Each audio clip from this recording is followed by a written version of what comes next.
Hello दोस्तों, मैं सूरज तिवारी आपके अपने यूट्यूब चैनल में स्वागत करता हूं। आज हम पढ़ेंगे अभाज्य गुणनखंडों की संख्या ज्ञात करना। मान लीजिए आपको दे देता है 100 के अभाज्य गुणनखंडों की संख्या ज्ञात कीजिए। तो हम क्या करेंगे, सबसे पहले इसका फैक्टर निकालेंगे। 100 के कितने फैक्टर होंगे। तो सबसे पहले हम सबसे आसान तरीका है फैक्टर निकालने का गुणनखंड के द्वारा हम 100 के फैक्टर निकालेंगे। 100 का फैक्टर निकालेंगे। सबसे पहले इसको 2 से काटेंगे, कितनी बार जाएगा 50 बार। ठीक, फिर इसको 2 से काटेंगे, फिर कितनी बार में कटेगा 25 बार में। ठीक, फिर अब 25 को हम कितने से काटेंगे, 3 से कटेगा नहीं, 5 से कटेगा।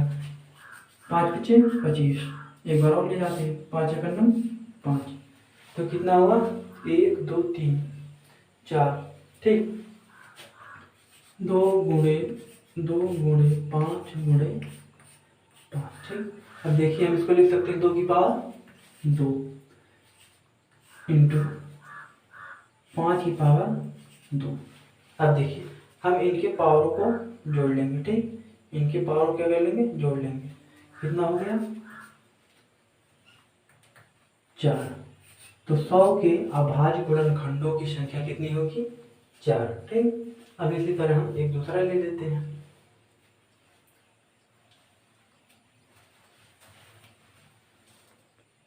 अब हम 72 के अभाज्य गुणनखंडों की संख्या ज्ञात करें। कितना 72 यानी 72 की। अब देखिए सबसे पहले हम इसका फैक्टर निकालेंगे। ठीक, गुणनखंड के द्वारा हम इसका फैक्टर निकालेंगे। 36 दूना 72।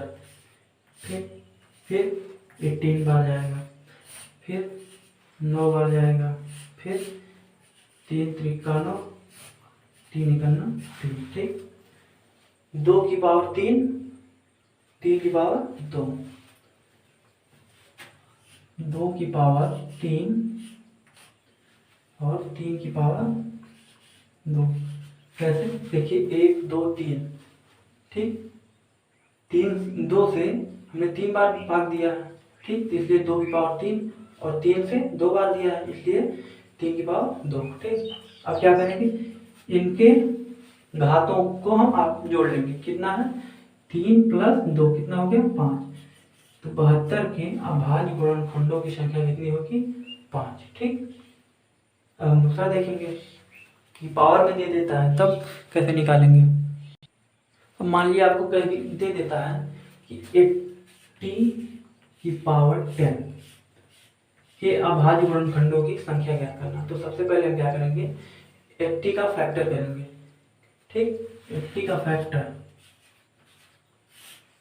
2 40 बार में जाएगा, फिर 2 से 20 बार में जाएगा, फिर 2 से 10 बार में जाएगा, फिर 2 से 5 बार में जाएगा। कितना हो गया 1 2 3 4 यानी 2 की पावर 4।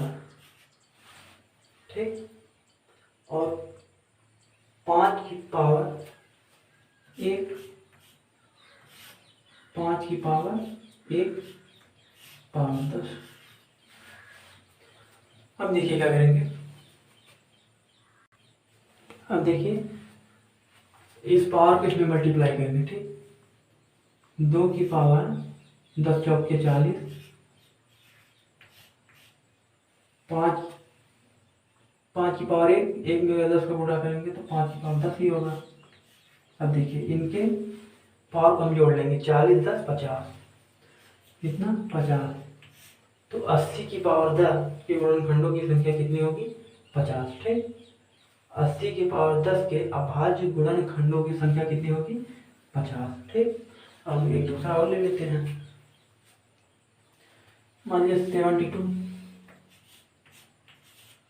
की पावर 8, 72 की पावर 8। इसका हम फैक्टर निकालेंगे 72 का। तो 72 फैक्टर निकाले थे अभी, मिटा दिए। चलिए 2 इकन्ना 36 दूना 72, फिर 2 से 18, फिर 2 से 9, फिर 3 त्रिका 9, 3 इकन्ना 3। 2 की पावर 3 इंटू 3 की पावर 2 पूरे की पावर 8। ठीक, अब देखिए 8 से इस सबके पावर में हम क्या करेंगे, मल्टीप्लाई।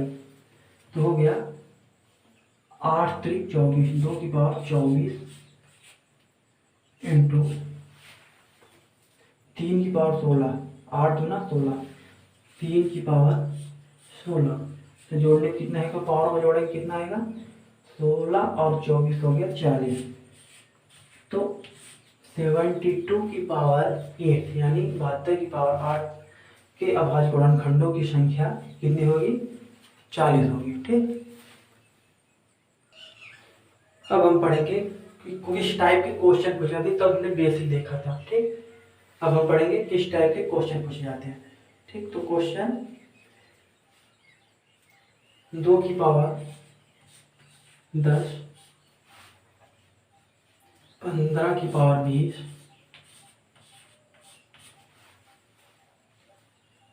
और 12 की पावर 5। ठीक, अब देखिए इसका हमें निकालना है अभाज्य गुणनखंडों की संख्या। देखिए 2 की पावर 10, इसका कोई फैक्टर नहीं होगा। ठीक, यही रहेगा 2 की पावर 10।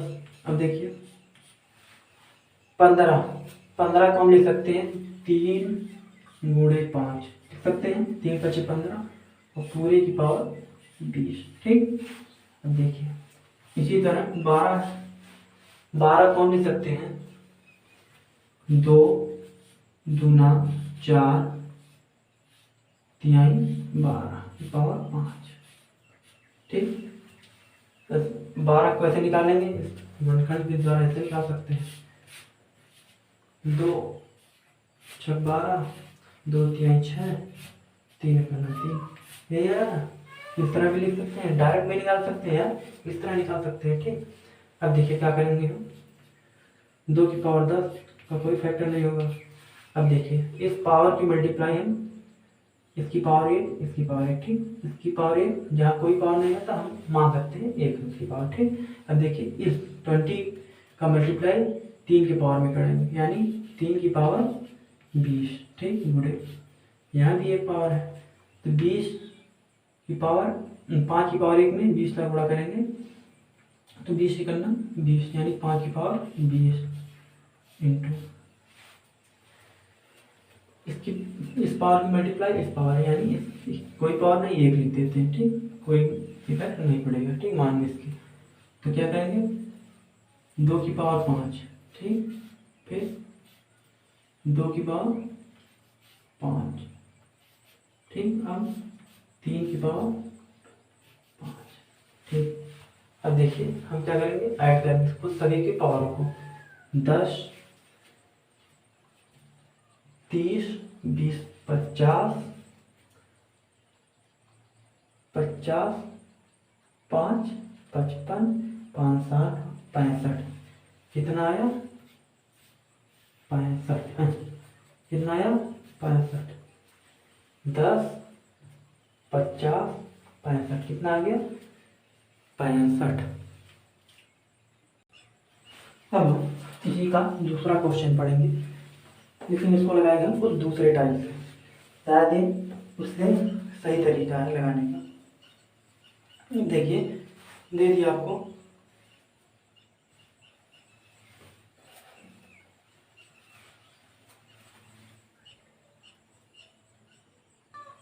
मान लिया आपको क्वेश्चन दे दिया 18 की पावर 10 गुणे 15 की पावर 12 गुणे 3 की पावर 6। ठीक, जिसको हम सब देखिए अब की बार हम कुछ दूसरे तरीके से लगाएंगे सवाल को, हो सकता है उससे आसान तरीका हो।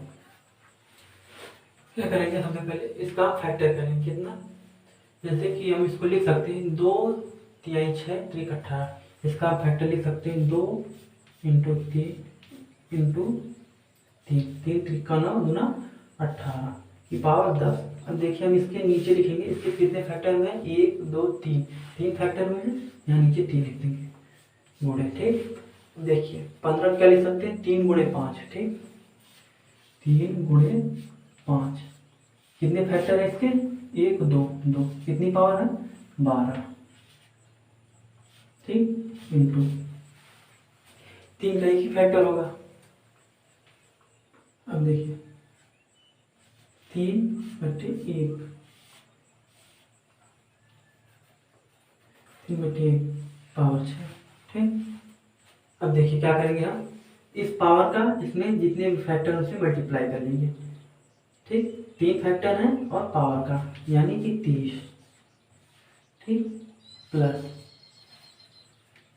पावर कितने फैक्टर, 2 फैक्टर, 12 दूनी 24 प्लस 6 का नम 6, एक गुणनखंड है यानी 3 ही है, पावर से मल्टीप्लाई 6 जोड़े कितना आएगा, 6 पंचे 30 और 24 54 और 6 60। इसके कितने फैक्टर होंगे, 60। ये शायद उससे आसान तरीका है। मान लीजिए हमको इस तरह एक क्वेश्चन पूछा कि 16 की पावर 4 इंटू 27 की पावर 2 का अभाज्य गुणनखंडों की संख्या ज्ञात कीजिए। ठीक, क्या करेंगे, पहले 16 का फैक्टर 2 दूना 4 दूना 8 दूना 16, इसको हम 2 गुणे 2 गुणे 2 गुणे 2 दूना 2 दूना 4 दूना 8 दूना 16 की पावर 4। इसके कितने फैक्टर हुए, 1 2 3 4 बटे 4। ठीक, 27। 3 गुणे 3 गुणे 3 सकते हैं, इसको लिख सकते हैं 3 गुणे 3 गुणे 3। ठीक,